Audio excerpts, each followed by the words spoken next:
Hello! Isang magandang araw mga kasari-sari. Ito na naman si Ate Tintin, ang inyong probinsya ng Palawen, yang tindera. At syempre for today's video, mag-real talk tayo. Sana kahit paano makagaan ito sa mga nararanasan ng ganitong problema mga kasari. Sabi ko nga, yung ating tinatapik ay hindi lang sa kung ano. Ito talaga yung buhay nating mga nasa masa. Ano ba itong tinutukoy na Ate Tintin? Pero bago tayo mag-umpisa, huwag mong kalimutang mag-subscribe sa Palawen, yang tindera mga kasari. At sana, paki-like na rin ang aking video, lalo na kung isa ka sa nakakaranas ng ganitong sitwasyon. At eto na, umpisa na natin ang real talk at masaya nating chismis. Magandang araw mga kasari-sari at sa lahat ng nanonood kay Ate Tintin, maging silent viewers ka man o lagi kang nagko-comment, shout out sa inyo mga kasari. So hindi ako nakagawa ng listahan na sa mga isa-shoutout ko ngayon, talagang sobrang busy ko mga kasari, no. So bigyang daan ko lang itong comment ni Ma'am Ellen Pilar. Si Ma'am Ellen Pilar ay always nating viewers, pero nalulungkot ako sa kanya kasi sabi ni Ma'am Ellen Pilar, Ate Tin, yung kanyang tindahan daw ay medyo nagagalaw niya na yung puhunan. No, hindi dahil sa gusto niyang galawin, kundi wala lang talagang choice mga kasari. Ikaw na nanonood sa akin, alam ko nararanasan mo rin ito, yung wala kang mapagpilian. Kung ikaw ay may tindahan, ikaw ay isang may bahay, mga kasari, ang asawa mo ay minimum wage, pag nagkasakit si mister, syempre, ay ang mangyayari niyan, ikaw misis, siyempre, ikaw yung titimbang, mga kasari, no? And then, syempre, habang wala pang trabaho si mister, syempre, ikaw yung tatayo muna. O, ikaw yung sa gastos. Pero, nandyan yung time na nakasakit si mister, kagagaling lang ni mister, hindi ka pa nga, kumbaga, nakakaahon sa gastusin, ayan na naman ang problema, kasi nga yung anak mo na naman ang may sakit, at hindi lang basta may sakit, kung ilang araw na yan nandyan sa ospital mga kasari, no?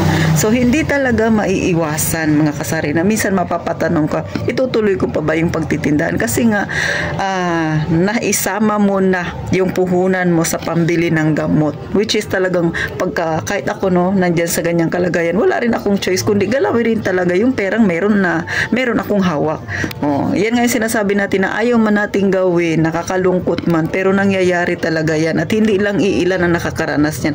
Kadalasan nangyayari yan sa ating mga nasa masa ang pamumuhay. At eto mga kasari, no, diba, tayo, lagi natin sinasabi, mag-ipon tayo, oo, nag-iipon. Minsan may time na dapat paghandaan, tama, pinaghahandaan, pero hindi po tayo tumatain ng pera. Tayo yung mga nasa masa na nagpipilit na makaipon, paunti-unti, kahit papano, pero dumarating talaga yung pagsubok na sunod-sunod. Minsan parang hindi mo nakakayanin, parang, Ate Tin, kaya ko pa ba? Katatapos lang ng anak ko, ito na naman yung asawa ko, sumunod, o, diba? Minsan parang yung nanay na lang ang nag-iisang hindi pa nagkakasakit, pero parang magkakasakit na rin siya sa dami ng obligasyon, o diba, sa dami ng mga iniisip niya, ang bayarin sa ospital, ang mga reseta at kung ano-ano pa, nandyan pa yung may aalagaan kang may sakit, nandyan pa yung tindahan mo na hindi mo alam kung itutuloy mo pa ba, tindahan mo nakikita mong paunti-unti, paubos na ang laman mga kasari. Kaya sa totoo lang, no, sa mga ganyan na nakakaranas, nakikiramay si Ate Tintin talaga, kasi ako napagdaanan ko rin yan, hindi nga lang sa larangan ng pagkakasakit kung bakit muntik lumubog ang aking tindahan, yun ay sa kapabayaan ko. Pero mga kasari, para sa akin masakit pa rin, mas lalo na kung sa mga ganyang sitwasyon nakikita mo, no, na yung pamilya mo ay nagsasakripisyo din. Hindi naman natin hinihingi yung ganyang pagsubok, pero talaga ang pagsubok ay dumarating sa atin, no, dahil syempre tayo ay nandito sa mundo mga kasari, gaya nga nang laging yung naririnig sa akin, kanya-kanya tayo ng pasanin. So nasa sa atin na lang yan kung paano natin haharapin. Kaya sa mga nakakaranas dyan ng medyo mabigat na pagsubok, lalo na kay Ma'am Ellen Pilar, at sa mga may ganito ring sitwasyon kay Ma'am Ellen Pilar na hindi na alam kung ano ang gagawin, Ate Tin, ipagpapatuloy ko pa ba ang pagtitindahan? Mga kasari, harapin natin ang pagsubok pa isa-isa lang, no? Halimbawa, no, katulad kay Ma'am Ellen Pilar, ito opinion ko lang po ito. Kung ang tindahan ninyo ay lumubog dahil ang mga mahal ninyo sa buhay, asawa at anak ay nasa ospital, nagamit ang pera, mga kasari, huwag mong sisihin ang sarili mo. Kasi kahit sino, yan din ang gagawin sa gaya ng iyong desisyon ngayon. Talagang yung pera ng iyong tindahan ay magagalaw din. Wala ka namang choice, hindi man tayo mayaman. Gaya na sabi ko, di ba, hindi tayo mayaman. Talagang yung pinakahuling pera na meron tayo ay gagastusin natin yan. Dahil para yan para kahit papano ay mapabuti ang kalagayan ng ating mga mahal sa buhay na may sakit. So, ano ba ang ibig sabihin ni Ate Tintin na isa-isa lang sa pagharap sa pagsubok, mga kasari? O, ito ha, mga tindero-tindera. Hindi ko sinasabi na pabayaan mo yung tindahan. Hindi. Pero syempre, nandyan na yung realidad na yan. Naubos na yung paunti-unti, nauubos na yung laman ng tindahan mo. Huwag ka munang tumingin sa tindahan mo na nauubos. Doon ka muna sa isang problema. O, asikasuhin mo na ang asawa. Pag okay na, asikasuhin mo na ang anak. Gumawa ng paraan. Pagka okay na, bumaling na, tapos nabayaran ang mga kailangang bayaran, kahit pa nanggaling yan sa tindahan, yung puhunan ng tindahan mo ay nagamit mo, huwag mo munang intindihin ang tindahan mo. Intindihin mo muna yung isang problema na yun.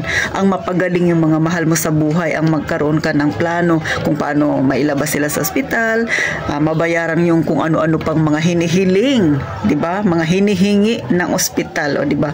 Pagka natapos na, nakita mo unti-unti nagiging okay na sila, mga kasari, focus ka paunti-unti sa tindahan, magplano, ano na ba ang sunod kong gagawin sa aking tindahan. Kasi alam ninyo, pagka ang problema ay sinasabay-sabay ninyong resolbahin, hindi natin kaya yan, mga kasari. Mag-focus tayo pa isa-isa lang, mga kasari. Huwag mawawala ng pag-asa. Kasi pag pinagsabay-sabay nyo yan, syempre, lilong-talilong ka na, hindi mo alam kung anong uunahin ko at titihin. May ospital, mayroon pa akong tindahan na hindi ko mabuksan-buksan. Huwag mo munang buksan ang tindahan mo, mga kasari. Focus ka muna doon sa mga isasawa mo or sa anak mo na ospital, doon muna ha. Ito ay payo lang ni Ate Tintin, no, bilang isang kapatid na ninyo, sa nandito na ako sa harapan ninyo na nagkukwento. Doon muna na antayin mo nang maging maayos ang pamilya, mga kasari. Pag okay na, harapin mo na naman yung pangalawang problema, ang iyong tindahan. Gumawa ng plano. O may natira pa ba na puhunan sa iyong kamay? May natitira pa bang mga paninda sa iyong tindahan? Pagka meron pa naman, paunti-unti. O, mga kasari, no, wag lang mawawala ng pag-asa. Yang kakarampot na pag-asa na yan, kapit lang dyan, mga kasari. Kasi kung pati ikaw mismo, nawawala na ng pag-asa, mga kasari, alalahanin mo, may umaasa sa atin, ha? Lalo na kung kayo ay may anak. Ang umaasa sa iyo, yung anak mo, mga kasari. Siyempre, may asawa ka. Ang asawa mo, saan din yan huhugot ng lakas? Sa'yo rin, kayong mag-asawa ang naghuhugutan ng lakas. Kapag ikaw mismo, babae, nawawala na rin ng pag-asa, sino pa ang tatayo? Lalo na kung yung ang asawa mong lalaki ay hindi pa ganun kagaling sa sakit, o diba? Kasi nga, pinipilit na lang din ang asawa mo na maging okay kasi yung mga anak ninyo nasa ospital or anak mo nasa ospital, pinipilit na lang din. Kaya ikaw mismo, kagaya ni Ate Tintin at tindera na nagmamayari din ng maliit na tindahan, mga kasari, magpakatatag, ha? Kasi ikaw na lang yung natitira. Diyan din huhugot sa'yo ng lakas ang pamilya mo. Kaya huwag kang mawawala ng pag-asa. So, sana mga kasari, lahat sa mga nandito sa harapan ni Ate Tintin, mga viewers na Ate Tintin na nakakaranas ng ganito, gaya ng kay Ma'am Ellen Pilar, harapin ang problema pa isa-isa lang.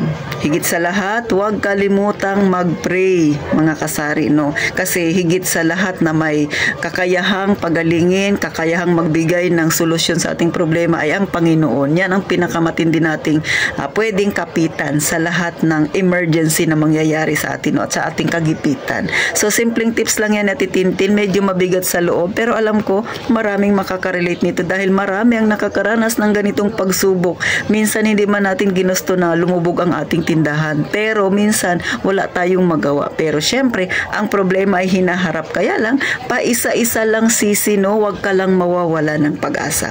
Hanggang dito na lang si Ate Tintin. Sana kahit papano makapagbigay ako ng lakas at inspirasyon sa mga nawawala ng pag-asa dahil nararanasan nila ang ganitong sitwasyon, mga kasari. So, paano magkita tayo sa sunod na vlog ni Ate Tintin? Gaya nga ng palagi kong sinasabi, mag-iingat tayong palagi, mga kasari.